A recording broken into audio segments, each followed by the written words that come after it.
Hello friends, एक नई कहानी के साथ। कहानी जो कुछ हद तक आज की सच्चाई को बयान करती है। अंतिम दर्शन। चारों ओर विषैली गंध फैली थी। भीड़ मुंह ढके सारा मंजर चुपचाप देख और सुन रही थी, परंतु कह कोई कुछ नहीं रहा था। बस एक दूसरे को शांत नजरों से देखे जा रहे थे। नगर पालिका की मुर्दा गाड़ी वर्मा जी के दरवाजे पर आकर लगी थी।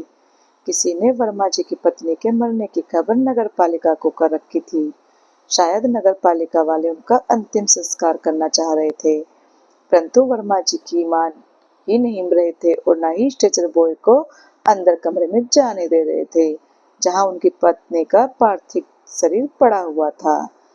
चलिए चाचा हटिए, अब कोई नहीं आने वाला। चाची को ले जाने दीजिए, हम भी ज्यादा देर तक नहीं रुक सकते हैं। वैसे भी आज हमको बहुत काम है, काम का लोड भी बहुत ज्यादा है आज। स्ट्रेचर बॉय बार बार अपनी घड़ी देख रहा था और कहे जा रहा था, नहीं नहीं, जरा रुको भाई, वो आता ही होगा। वर्मा जी बाहर की तरफ इशारा करके बोलते हैं, अरे विदेश से आ रहा है ना मेरा बेटा, आने में थोड़ा समय तो लगेगा ही ना। उसके रूखे व्यवहार के बावजूद वर्मा जी विनम्रता पूर्वक स्ट्रेचर बॉय से बार बार विनती कर रहे थे, थोड़ी देर और रुक जाओ, साथ में बेटी और बच्चे भी हैं उसके, कम से कम उन्हें अपनी माँ के अंतिम दर्शन तो कर लेने दो। आखिर तुम भी तो किसी के बेटे हो। यह कहकर वो व्याकुल नजरों से दरवाजे की ओर देखने लगे। वो बार बार दरवाजे की तरफ दौड़कर जाते और लौटकर भीतर कमरे में पड़ी अपनी पत्नी के पार्थिव शरीर से लिपटकर रोने लगते। देखो अभी तक नहीं आए हैं वो सब लोग। तुम्हें तो बहुत विश्वास था ना, कुछ भी हो जाए तुम्हारी बेटी तुम्हें छोड़ नहीं सकती। एक न एक दिन तो मेरे पास आएगी ही। आखिर कब तक अपनी माँ से दूर रहेगी। बेटी को पढ़ाने लिखाने के लिए तुमने तो अपने सारे जेवर तक बेच दिए, पर देखो तुम्हारे जीते जी तो नहीं आई। वो तुम्हारे मरने की खबर सुनकर भी लगता है नहीं आ रही। वो अपने बेटी और बेटे को विगत 2 दिन से इंतजार कर रहे थे, लेकिन अभी तक वो लोग आए ही नहीं थे। वर्मा जी ने अपने बेटे और बेटी को जब से खबर दी थी कि उसकी माँ अब इस दुनिया में नहीं रही, उस खबर के बाद ना तो उनके बेटे का फोन लग रहा था और ना ही बेटे का। दोनों के फोन लगातार स्विच ऑफ बता रहे थे। हालांकि माँ के मरने की खबर सुनकर बेटे ने तो कहा था कि वह टिकट लेकर आज शाम को ही निकलता हूँ, कल सुबह तक आ जाऊंगा, बहू और रास्ते में दीदी भी साथ होंगी। लेकिन अब तक नहीं आया था। 3 दिन हो गए आज, अब तक तो आ जाना चाहिए था उसे और छोटी को। आखिर कब तक पत्नी के पार्थिव शरीर को इस तरह रोक के रखेंगे। उनकी आत्मा बच्चों को सोच तड़प रही थी। जिन हाथों ने उंगली पकड़कर उन्हें चलना सिखाया, जिन कंधों ने बचपन में सहारा दिया, आज वही माँ बाप बहू बेटी के लिए जी का जंजाल बन गए थे। एक बार मुड़कर ताकना तक गवारा नहीं समझ रहे थे दोनों। जिन हाथों को बुढ़ापे में अपने थर्राते पिता के हाथों को थाम कर उनका सहारा बनना था, आज वही बेटा उन्हें बुढ़ापे में मरता छोड़कर विदेश बैठा था। और बेटी की तो क्या ही कहें। कहा जाता है कि एक माँ बाप को सहारे के लिए बेटी वरदान होती है।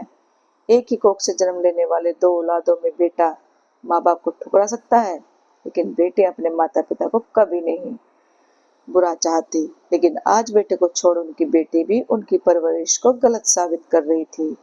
वर्मा जी पत्नी का सर गोद में लिए रोए जा रहे थे, साथ ही साथ मरी हुई पत्नी से बातें भी किए जा रहे थे। उनके मुरझाए चेहरे पर चिंता और वेदना की लकीरें कोने कोने पसर रही थी। अच्छा हुआ कि तुम मुझसे पहले ही मर गई। मैं तो यही सोचकर हल्का और परेशान होता था कि मेरे बाद तुम्हारा क्या होगा। मैं हरदम सोचता था, कहीं मैं पहले मर गया तो कौन ध्यान रखेगा तुम्हारा। अब कम से कम तुम्हारी चिंता तो नहीं रहेगी मुझे। मेरा क्या है, मैं तो यूं भी जिंदा होकर ही लाश ही रहूं। और मुझे लाश बनाया तुम्हारी अंधी ममता ने, तुम्हारे निश्चल एवं निस्वार्थ प्रेम ने, जिसका आज किस्त भर रहा हूँ। मैं कहकर पत्नी को सीने लगाकर रोने लगा। तभी स्ट्रेचर बॉय की आवाज ने उनका ध्यान भंग किया। स्ट्रेचर बॉय लगभग खिसखिसाहट भरे लहजे में कहने लगा, हटिए भी चाचा, अब ले भी जाने दीजिए, कोई नहीं आएगा तुम्हारा अब। मुझको ही अपना बेटा समझ लो और चची को ले जाने दो। वर्मा जी ने भी मानो नियति से हार मान ली हो जैसे। उनके नाक ना करते हुए भी स्ट्रेचर बॉय कमरे के अंदर घुस गया। लेकिन अगले ही पल आश्चर्य से उसके कदम पीछे हो गए। बिस्तर पर एक नहीं 2 मृत शरीर पड़े थे, सड़ी सिकुड़ी 2 लाश और एक उसको सीनों से लगाए हुए। एक की नजरें खिड़की से किसी को तक रही थी और दूसरे की नजरें उसको तक रही थी। एक लाश वर्मा जी की पत्नी की थी और दूसरी उनकी खुद की। यह देख स्ट्रेचर बॉय की नजरें वर्मा जी को ढूंढ रही थी, लेकिन वो तो कहीं नहीं थे। सच का एहसास होने के बाद स्ट्रेचर बॉय की रूह कांप गई कि वो इतनी देर में से वर्मा जी नहीं बल्कि उनकी आत्मा से बातें किए जा रहा था। इतनी देर वर्मा जी की आत्मा ने उसका रास्ता रोक रखा था और मानो सुनिश्चित करना चाहते हैं कि उनका अंतिम संस्कार उनका बेटा ही करे।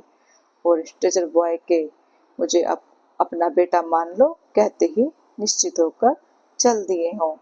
दूसरी तरफ बूढ़े माँ बाप को उनके जवान बच्चों के इस तरह मरता छोड़ जाने से पूरे मोहल्ले की आंखें दर्द से छलछला रही थी।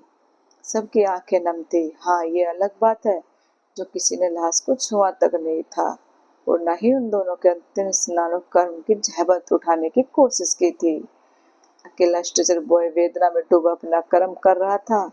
आज वो मुर्दा की बस्ती से 2 मुर्दे साथ तो ले जा रहा था श्राद्ध कर्म करने के लिए, क्योंकि और कुछ नहीं सही ब्रह्मा जी का अंतिम दर्शन तो सिर्फ उसने ही किया था, फिर चाहे उनकी आत्मा ही सही।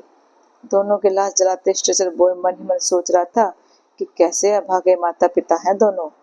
दुनिया पितृ दिवस और मातृ दिवस मनाती रहती है और इन्हें मरकर भी उनके बच्चों के हाथों मुखाग्नि तक नसीब नहीं हुई। तो दोस्तों, कैसी लगी आपको ये कहानी? अच्छी लगी हो तो प्लीज लाइक कमेंट और शेयर करना, चैनल को सब्सक्राइब करना। Thank you.